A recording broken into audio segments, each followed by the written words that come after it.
I have to say, I think it has to do with that I'm fortunate. I'm fortunate because I've been offered and given the opportunity to work on some great projects with great people. I've been available and could afford the time to do these things and give my whole heart to them. So that's really why. I hope it's so. When you talk about this, you hope you don't sound pretentious. But the fact is that I never saw it as labeled as anything. Right. I just came into it because I wanted to act in the theater, and so I ended up in a college and I was studying it with some teachers, and I was kind of making up what I would use to create what I wanted to do, and with these teachers, and that's what I did. And what I learned was that these people that I was going to play were not me, and that's the thing I had to look at was how were they similar to me and how were they different from me, and I had to cover those bases so I could understand what makes them different and what makes them similar, and therefore I could create this person that's not living my life, it's living someone else's life. And so that's just how I've approached it, and I guess that maybe people call that character acting, but that's just how I approach acting, period. Just acting. Yeah. In character, in true character work, during the work. He is working moment to moment. He's not thinking about over here, I'm going to do this and this and this, and I'm going to get to this. Over here doesn't exist. The only thing is right here, what's happening right now. Some acting people suggest something to the effect of like there's a zillion choices out there and any one of them is possible and any one of them is great. I actually don't believe that at all.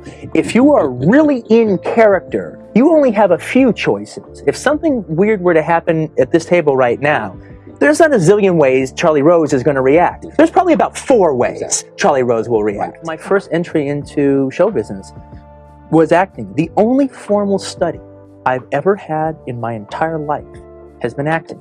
I quit school in the 9th grade. I didn't go to high school. I didn't go to college. I didn't go to director school. I didn't go to writing school, whatever that would be. All right? I've studied acting and I've studied boxing, and those are the only only sense of study or academia I've ever had. It's like about not going backwards, going forward. This sense of epic, the sense of big, the sense of size is something that has gone out in the realistic theater, or there are no actors to play it. But it is big time. And I always say, when you have to play Death of the Salesman in America, my God, they search from but where is there a man who can play it? There are very few. And it's a realistic play. And the reason for it is that you think, or you've been asked to think, or you did it for yourself, or I don't know who did it for you, is that being true is being nice, or this way, or that's true. Look, I'm true. Don't I speak truthfully? And that is not the truth. That is your miserable sense of boring everybody to death. But certainly it has nothing to do with truth. It has to do with limitations on the part of the modern actor who doesn't know how to express an idea in language that is not iambic pentameter. Therefore, the search for this big actor. He taught me that the #1 duty of an actor was to be audible. And his way of checking on that was to walk with his back with me away from the stage when I was declaiming End of the Fifth part I was rehearsing. And he would go out the long hall, out of the doors, shut the doors. And then I could see him walking even further away with his ear cupped. And then eventually he'd come back in and he said, yes, I heard every word. So if you can be heard outside the auditorium, I suppose you're doing your job. Is that the message? I long learned that if someone has taken the trouble to write a script, any suggestions I have about omissions from the source material, whatever it might be, it's too late. They've thought about all that. My ideas are likely to just be irrelevant, boring, unnecessary.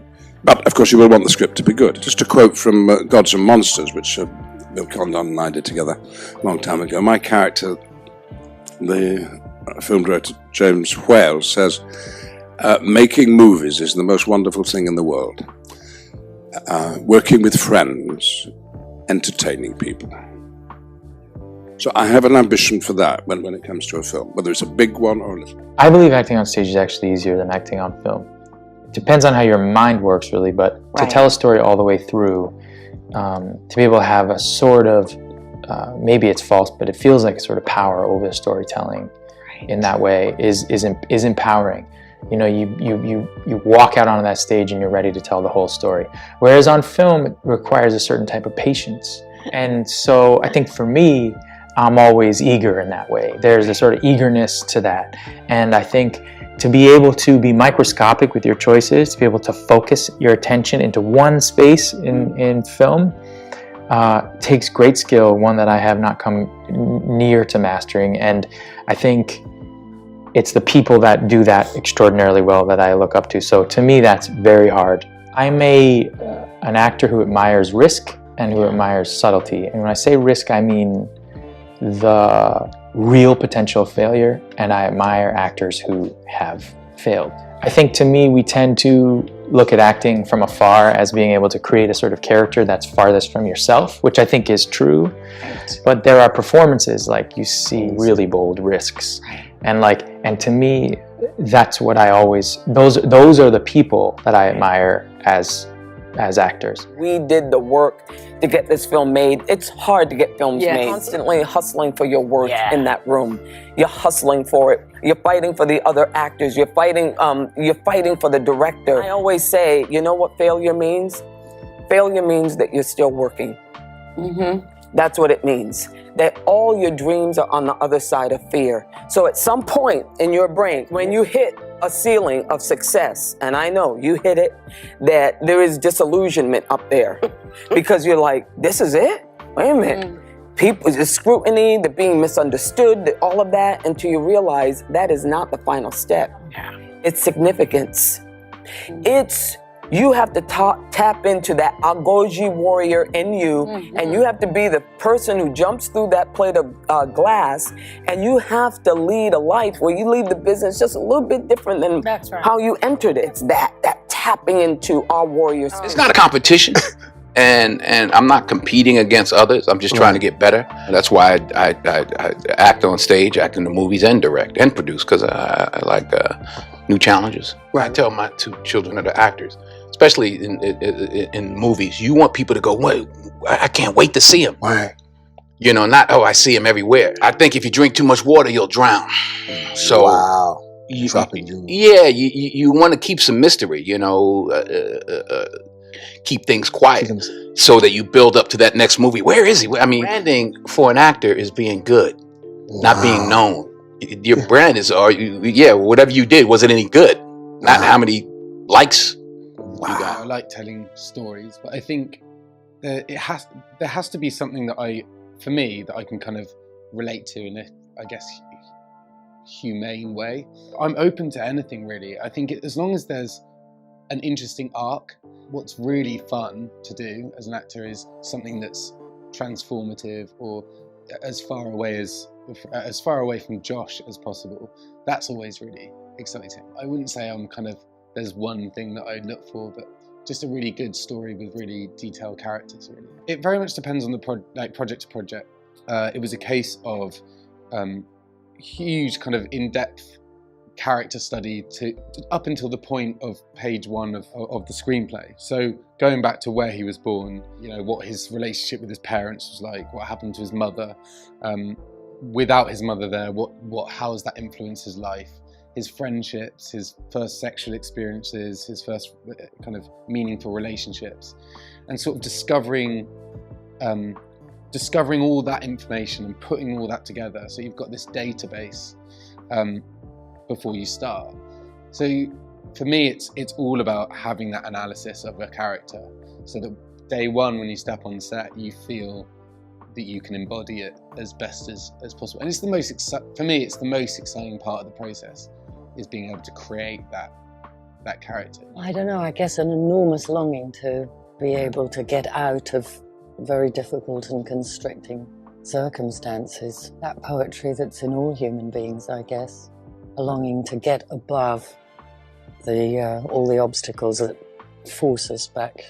The great artists taught others who followed them that The important thing is to love the art that's in people, and not just professional actors either, in people, human beings. To look for the poetry, to look for the feelings, the thoughts, the great thoughts, great to deep connect with feelings what's at the core in of millions of ordinary people, and to give expression to those feelings and thoughts.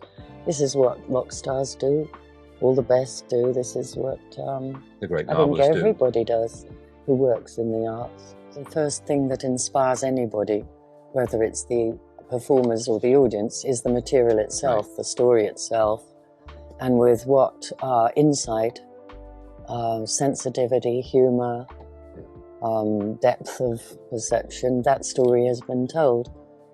If it's something special there, it'll inspire the actors, and they'll do their very best. If it's somewhat routine, actors will still work very, very hard, including me, to try and make it more than routine, to try and make it just something above what it basically is. So much of of my performance is really down to the writing, because it was all on the page, and all I had to do is really explore deeply the words, and then the characters came out of that. I didn't like put things on top of the script. I drew from the script and then made the characters out of what was already there. Well, I'm an actor, that's what I do. It's like my job is to have like a big range of powerful emotions. So it's kind of just it's like I enjoy going to work and doing that. That's what I really enjoy doing. So it's really exciting and like fun, and any challenge there is just filled with kind of gratitude for being able to do a job that I love. So I don't find working on this wasn't challenging for the reasons you think. It's actually much more challenging working on really bad scripts and trying to like stitch them together to make them sound better. That's the challenge. That's when it's quite tiring. But this isn't tiring. This is really invigorating. Like when you get like a script like this, it just gives you energy. I'm quite susceptible. I'm very I pick up sort of atmospheres very easily and emotions and feelings all the time, which is good for acting, but I'm very sensitive. To all you guys, all you youngsters who feel thwarted and put down and hopeless, believe me one thing. I've read someone, I can't remember whether it was in the Old Testament or I think it was a shaman, maybe Carlos Castaneda, but the shaman said there was a drought. Cattle were dying, people were dying in a desert. And the shaman said, build the ditches, dig the ditches for the rain. And they said, there is no rain. Dig the ditches and the rain will come. Now you non-believers may say, oh, that's nonsense. Well, believe what you want. That's the rational mind. I don't think the rational mind is working too well at the moment. It's the irrational mind, the subconscious. All my life, when I was a little boy, I dreamed of where I am now. I may have had a vision, I don't know. Didn't have much hope, but everything happened for me.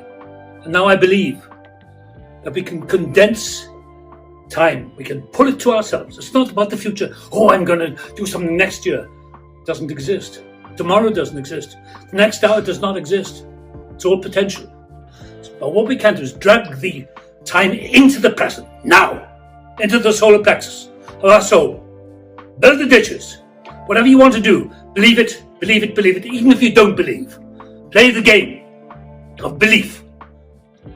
Act as if you believe. That is power. That is sheer power. And it will happen. Believe you me. If an old fool like me has worked in my life, it will work in yours. So never give up. Believe, believe, believe. I don't care if you're atheist or agnostic or anything. Believe, believe, believe. As I have.